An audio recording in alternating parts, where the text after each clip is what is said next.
आपल्याला कल्पना आहे की ज्या प्रकारच्या घटना गेल्या काही दिवसात बाहेर येत आहेत या अत्यंत चिंताजनक आहेत आणि याच्यामध्ये सर्वाधिक चिंताजनक गोष्ट काही असेल तर या घटनांवर मुख्यमंत्र्यांचं मौन। एक शब्द माननीय मुख्यमंत्री या संदर्भात बोलत नाहीयेत। सन्माननीय पवार साहेबांनी 2 प्रेस घेतल्या पण दुर्दैवाने झालेला प्रकार पाठीमागे घालण्याचाच प्रयत्न त्यांनी केला आहे। काँग्रेस पार्टी ही तर अस्तित्वहीन दिसते आहे। या संपूर्ण प्रकरणात त्यांची भूमिकाच नाही आहे। त्यांचे नेते दिल्लीत काहीतरी बोलतायत, इथे वेगळं बोलतायत। एकूणच या महाविकास आघाडी सरकार म्हणा का महावसुली आघाडी सरकार म्हणा, यांनी सगळी नैतिकता ही पूर्ण पायाखाली तुडवली आहे। केवळ सत्तेकरता या ठिकाणी हे सगळं काम चाललेलं आहे, त्याच्या पलीकडे काहीच नाही आहे।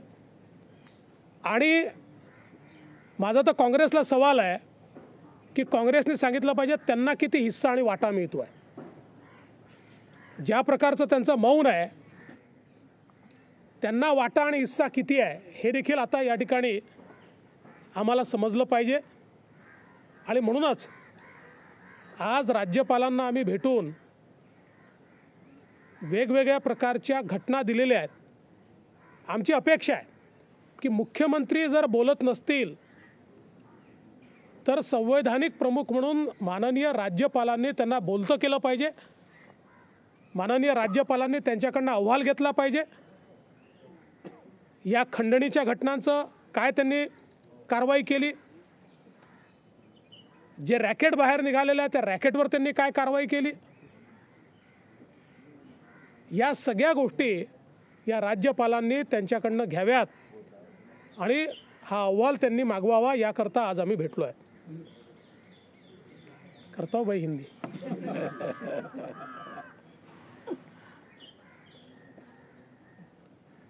महाराष्ट्र में जिस प्रकार की घटनाएं हो रही है, चाहे पैसे की उगाही की घटना हो या ट्रांसफर्स का रैकेट हो, ये सारी घटनाएं दुखदाई है, आश्चर्यचकित और अचंभित करने वाली इस प्रकार की ये सारी घटनाएं महाराष्ट्र में हो रही है। किंतु इसमें सबसे आश्चर्य की बात अगर कोई है तो वो है मुख्यमंत्री जी का मौन। इतनी सारी घटनाएं होने के बावजूद महाराष्ट्र के मुख्यमंत्री जी ने उसके ऊपर एक बयान भी नहीं दिया। पवार साहब ने 2 प्रेस ली, किंतु जो मंत्री है उनको केवल बचाने का प्रयास पवार साहब ने किया। पवार साहब ने कहा कि मूल घटना की ओर देखिए, मूल घटना तो देखनी पड़ेगी, पर मूल घटना के आड़े आप भ्रष्टाचार को नहीं छिपा सकते। वो घटना जितनी महत्व की है उतनी ये भी घटना महत्व की है। हाँ, ये हम ज़रूर मानते हैं कि जो मूल घटना है उसका तो पर्दाफाश होना ही चाहिए, और उसके साथ साथ उसको आड़ में लेकर आप ये जो हफ्ता वसूली की घटना है, ट्रांसफर्स का रैकेट है, इसको आप रोक नहीं सकते। उसकी भी जांच होनी चाहिए। और इस सरकार में कहीं पर भी नैतिकता नहीं दिखाई पड़ती, क्योंकि इतना बड़ा रैकेट बाहर आने के बाद जिन्होंने बाहर लाया उन पर तो कार्रवाई की गई, लेकिन जिन्होंने रैकेट किया उनके ऊपर कोई कार्रवाई नहीं है और कार्रवाई की बात भी नहीं है। उसके ऊपर हम कोई कार्रवाई करेंगे इस प्रकार की चर्चा भी नहीं है। और इस महावसूली सरकार में कांग्रेस पार्टी का क्या अस्तित्व है हमको तो समझ में नहीं आता, पर यह ध्यान में आता है कि शायद ये जो हफ्ता वसूली हो रही है इसमें बड़ा हिस्सा उनको भी शायद मिल रहा होगा इसलिए वो मौन है, वो कुछ कह नहीं रही है। और इसलिए हम उनको भी पूछना चाहते हैं कि भाई आप भी बता दीजिए कि आपकी जितनी सत्ता में हिस्सेदारी, क्या उतनी हफ्ते में हिस्सेदारी है? कुल मिलाकर इस सरकार ने पूरी तरीके से नैतिकता को छोड़ दिया है, लोकतंत्र को छोड़ दिया है और मनमानी हम सरकार चलाएंगे, हफ्ता भी वसूल करेंगे, ट्रांसफर का रैकेट भी करेंगे। और ये सारी चीज़ें होते हुए कोरोना की ओर तो इस सरकार का ध्यान ही नहीं है। जिस प्रकार से कोरोना के केसेस महाराष्ट्र में बढ़ रही है, देश का एपिसेंटर कोरोना बना है, और मैं समझ नहीं पाता कि महाराष्ट्र में इतना कोरोना क्यों बढ़ रहा है। सरकार इस पर क्या करती है? क्या सरकार ने इस पर उपाय किया है? मुझे लगता है ये भाषण देने की बात नहीं है, एक्ट करने की बात है। और इसलिए राज्यपाल जी को हमने ये कहा है, हमारे सुधीर भाऊ मुनगंटीवार जी ने 100 घटनाएं राज्यपाल जी के ध्यान में लाकर दी है कि जिसमें सरकार ने संवैधानिक जिम्मेवारी का पालन नहीं किया है। और राज्यपाल जी से हमने इतनी ही मांग की है कि चूंकि मुख्यमंत्री भी बोलते नहीं है, सरकार भी ठीक चल नहीं रही है, ऐसे समय कम से कम मुख्यमंत्री जी को आप इसके ऊपर रिपोर्ट मांगिए। राज्यपाल जी को अधिकार है कि आपने हफ्ता वसूली पर क्या एक्शन लिया, आपने ट्रांसफर रैकेट पर क्या एक्शन लिया, कोरोना के ऊपर आपने क्या एक्शन लिया, ये सारा रिपोर्ट ये मांगा जाए। इस प्रकार का निवेदन हमने माननीय राज्यपाल जी को दिया है। दिल्लीमध्ये जो अहवाल तुम्ही दिला होता त्या अहवालामध्ये काही दम नाही की भिजलेली लवंगी फटाका अशा प्रकारची टीका संजय राऊत यांनी केली।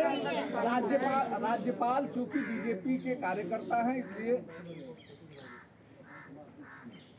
काल जो अहवाल मी दिलेला आहे तो लवंगी फटाका आहे की ॲटम बॉम्ब आहे हे लवकरच लक्षात येईल। एवढे का घाबरले? जर तो लवंगी फटाका होता तर 25 ऑगस्टपासनं तो दाबून का ठेवला? कोणाचे चेहरे बाहेर येणार होते? हा अहवाल बाहेर आल्यानंतर नेमके कोणाचे चेहरे बाहेर येणार होते, नेमके कोण याच्यामध्ये लिप्त आहेत आणि म्हणून त्यांना वाचवायला तुम्ही तो दाबून ठेवला, हा माझा प्रश्न आहे। आणि म्हणून लवकरच यातलं सत्य बाहेर येणार। देखिए देखिए ये जो रिपोर्ट केंद्रीय गृह सचिव जी को दी गई है, ये छोटा फटाका है या बड़ा बम है, ये तो जल्दी ही सामने आएगा। लेकिन जो कहते हैं कि ये छोटा सा फटाका है, मैं उनको पूछना चाहता हूँ, अगर ये बहुत छोटी बात थी तो 25 अगस्त 2020 से आपने इसको छुपा कर क्यों रखा?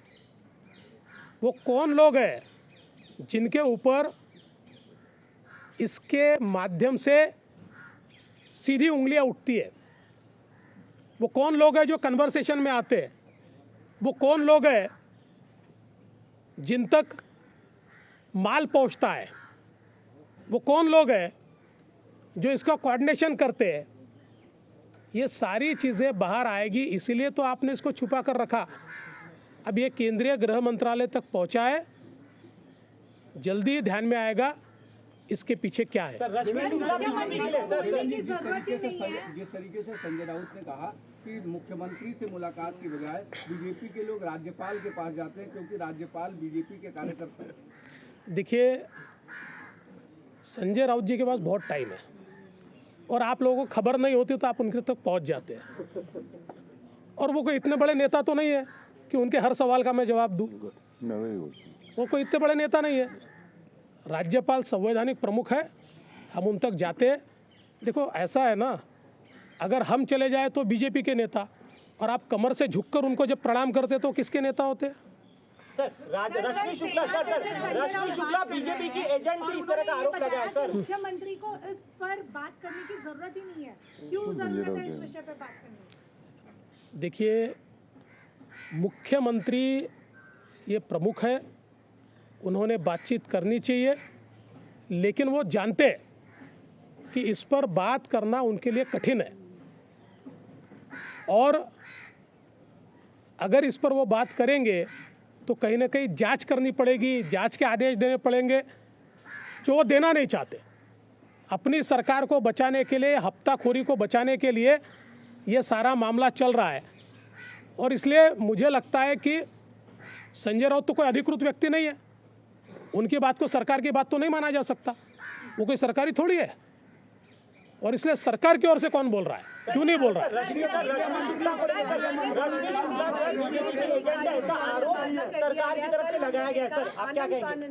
देखिए, कोई अधिकारी अगर सच कहे तो बीजेपी का एजेंट और हफ्ता वसूल करके दे तो क्या शिवसेना का एजेंट?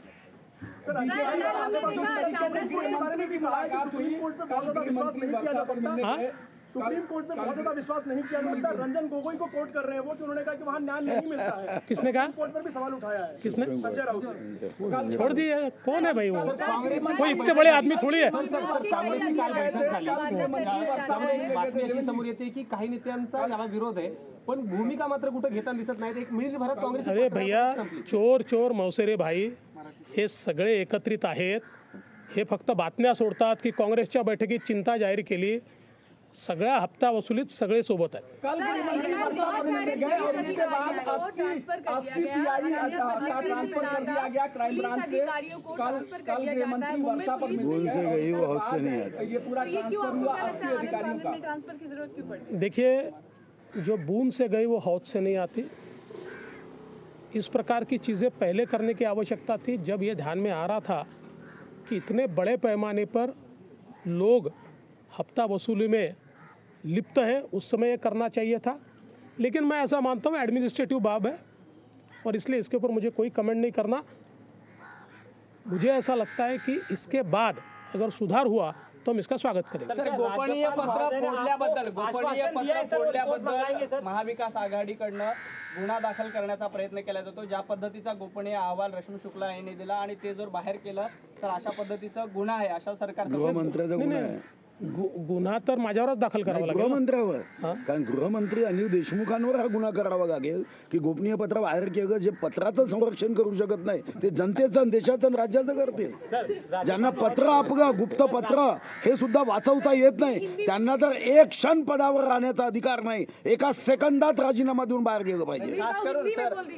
खास करून रश्मी शुक्लांवर गुन्हा दाखल करण्याची मागणी केली। नाही, गुन्हा त्यांच्यावर दाखल काय, म्हणजे एखाद्या प्रामाणिक अधिकाऱ्याने सत्यस्थिती सांगणं हा गुन्हा होतो, आणि तुमच्या फाईलमधून तो पत्र बाहेर जाणं तुमच्या अधिकाऱ्यांच्या माध्यमातून, तुमच्या पीएच्या माध्यमातून, तुमच्या पीएसच्या माध्यमातून खंडणी घेणारे जे अधिकारी आहेत त्यांच्या हातून जर बाहेर गेलं तो गुन्हा कोणावर दाखल करता? हा गुन्हा तर गृहमंत्र्यावर दाखल केला पाहिजे। गृहमंत्र्यांना एक क्षण पदावर राहण्याचा अधिकार नाही। हे जगामधल्या अनेक पंतप्रधान, राष्ट्रपती भवनामधून जेव्हा अशा घटना झाल्या त्यांनी राजीनामे दिले, त्यांना आठवण पाहिजे असेल तर आम्ही पूर्ण इतिहास काढून देतो। साहेब,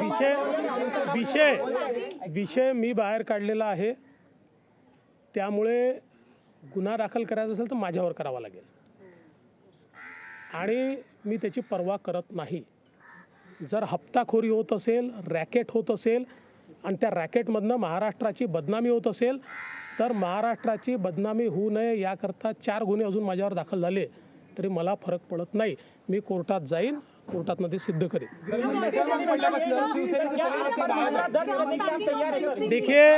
देखिए, कोई भी इस मामले में FIR भी दर्ज हुआ तो मैं उसकी परवाह नहीं करता।